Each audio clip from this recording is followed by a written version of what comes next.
में वो नहीं है। I appreciate that. इसी तरह से फिक्स एसेट्स की जो एडजस्टमेंट्स हैं वो 12 मंथली इंस्टॉलमेंट्स में इस वक्त एडजस्टमेंट मिलती है, आइंदा वो इमीडिएटली मिल जाएगी। जैसे ही आप नॉर्मल वे में इनपुट मिलता है उसी तरह से फिक्स एसेट्स का भी एडजस्टमेंट फ़ौरन मिल जाएगा। तो ये एक अच्छी चीज़ अपनी जगह मौजूद है। अब इतनी सारी चीज़ें बताई हैं कि मुझे आगे बताते हुए भी डर लग रहा है कि लोगों के चेहरे थोड़े से परेशान होने लगे। इस पर चंद अशार। साज़े अलम न छेड़िए, नौहाए गम न गाइए, दिल पे न बोझ लीजिए, जान यूं घुलाइए। शामे यानी आज की शामे अलम घनी सही, एक दिया जलाइए, मेरी तरह से देखिए, गोशाए लब हिलाइए, आप भी मुस्कुराइए। अच्छा, इसके अलावा ज़ाहिर बहुत सारी चीज़ें हैं, मैं सेक्शन वाइज तो एनालिसिस कर नहीं सका कि एक एक सेक्शन लेके जाऊं और फिर उसको एड्रेस करूं। जब हमने उसकी एनालिसिस की तो it is in hundreds of pages, और ज़ाहिर वो कंप्लीट नहीं हो सकी because it's two separate law and दो सेपरेट दुनिया है जिसकी एनालिसिस करनी पड़े। लेकिन जो बाकी मेजर चीज़ें हैं जो इस प्रेजेंटेशन में मौजूद नहीं है, उसमें जो कुछ चीज़ें मैं आपको मेन बता देता हूँ जो प्रेजेंटेशन का पार्ट नहीं है।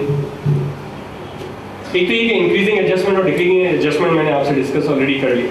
ठीक है कि जो आउटपुट टैक्स और इनपुट टैक्स है, इसकी pari materia term, not the exact term, almost pari materia term जो है वो है इंक्रीजिंग एडजस्टमेंट और decreasing adjustment. Increasing adjustment is just like output tax and decreasing adjustment is just like input tax. ठीक है, लेकिन इन जनरल टर्मिनोलॉजी बड़ी wide है। उन्होंने कहा कि जो भी चीज़ लायबिलिटी को इंक्रीज करे पे करते वक्त वो इंक्रीजिंग एडजस्टमेंट है, और जो भी चीज़ लायबिलिटी को डिक्रीज करे वो डिक्रीजिंग एडजस्टमेंट है। Simple accounting.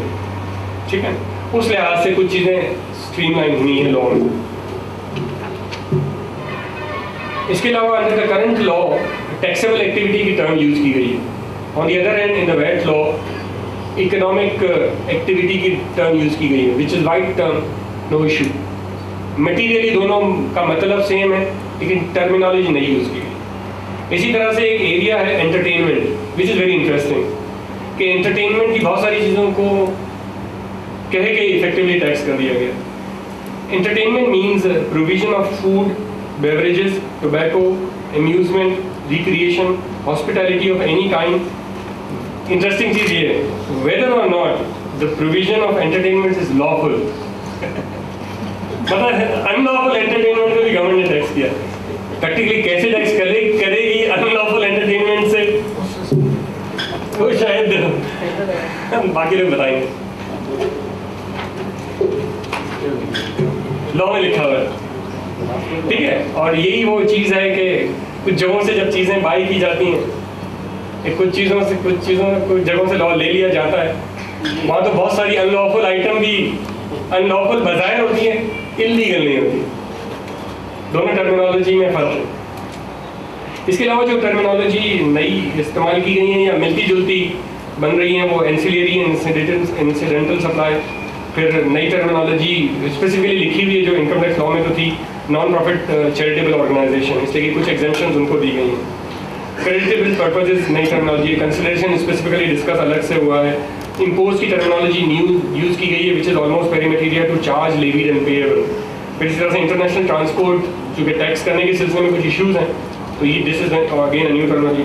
Money itself, MONEY, वो अलग से यूज़ किया गया। इसी तरह से परमानेंट एस्टैब्लिशमेंट इनकम टैक्स की लॉ से मिलती जुलती डेफिनेशन है।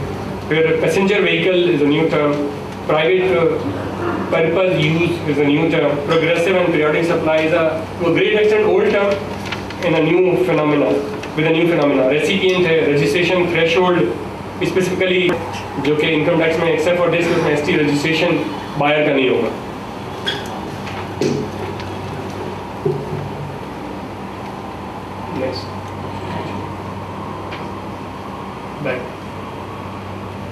सेलियन features of the draft RGST मैंने लिखा है और एक्टिविटी मैंने लिख दिया है गलती से।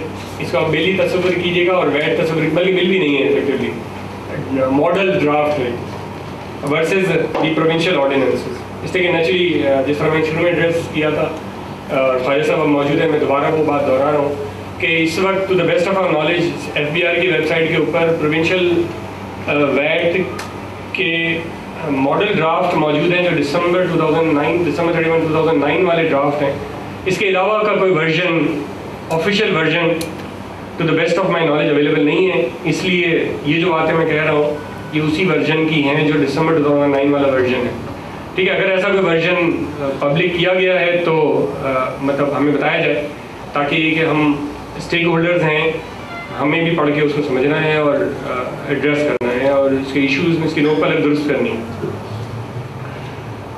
Presently applicable provincial ST ordinance specify only the following 4 services category are taxable: hotel, marriages, marriage hall, lawns, clubs, caterers, advertisement on TV and radio, custom agent, ship chandler and stevedores, courier। ये चीज़ें इस वक्त भी ST ordinances में taxable हैं through provincial ordinance and the federal capital ordinance।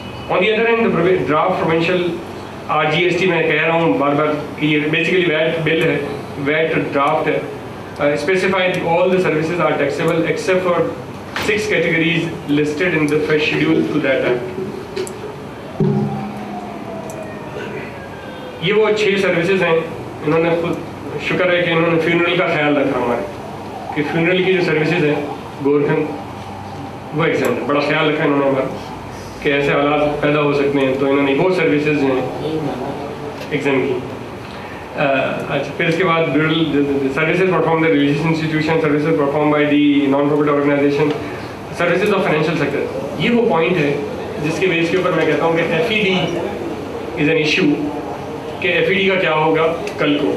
इसलिए कि financial services इस वक्त जो है FED रिजीम में इफेक्टिवली है, और फाइनेंशियल सर्विसेज को यहाँ पर भी लिखा गया है कि टैक्सेबल नहीं होगी। तो इससे महसूस होता है कि FED खत्म हो जाएगा, लेकिन कुछ इशारे मिलते हैं, स्पेसिफिकली नहीं लिखा। ठीक, certain educational services provided by an institution duly registered by the Ministry of Education, certain supplies of immovable property। ठीक है, ये वो 6 चीज़ें हैं जो कैटेगोरिकली एग्जेम्प्ट हैं, और अगर FED में कोई लाने में कोई गलती होगी तो यहाँ पर भी मैसअप होगा। जिस तरह से एक mess up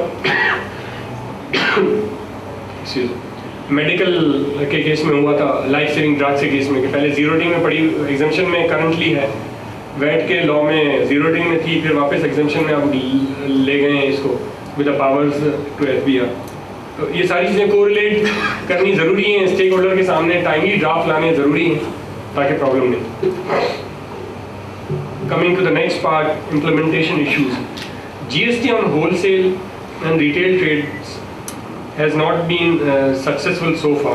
As such, almost whole sector is practically outside the GST net at present। ये एक practical ground reality है कि उनकी सेल 7.5 उनकी सेल 5 मिलियन से ऊपर है, इसके बावजूद प्रैक्टिकली वो सेल्स टैक्स नेट में नहीं है।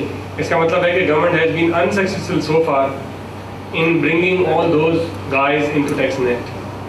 Implementation has failed on account of both policy and administrative issues, as well as lack of good governance coupled with corruption. Income tax में 2 मेजर एरिया हैं जो मतलब प्रॉब्लमेटिक अल्टीमेटली बनेंगे sales tax के लिए। वो है फाइनल टैक्स रिजीम, कि बहुत सारी चीज़ें FTR में हैं, उसका किस तरह से लोग कंट्रोल करेंगे, जैसे कि लोगों ने सो कॉल्ड अकाउंट रखने भी छोड़ दिए हैं। मतलब जो ऑन द रिकॉर्ड अकाउंट होते हैं वो तो है ही नहीं लोगों के पास, ऑफ द रिकॉर्ड अकाउंट होते हैं, ऑन द रिकॉर्ड अकाउंट नहीं होते, जैसे कि हम तो FTR में। तो सेल्स टैक्स में इसके कंट्रोल्स किस तरह से होंगे, इट्स अ प्रॉब्लम। फिर इस तरह से ब्लैक इकोनॉमी हमारे यहाँ है कि जिसको इन्वेस्टमेंट करनी हो, जिसको प्रॉपर्टी खरीदनी हो, जिसको इंडस्ट्री लगानी हो, वो सेक्शन 111(4) इनकम टैक्स से हवाला ले ले, बाहर से पैसे मंगवा ले, और यहाँ वाइटनिंग हो जाती है उसकी।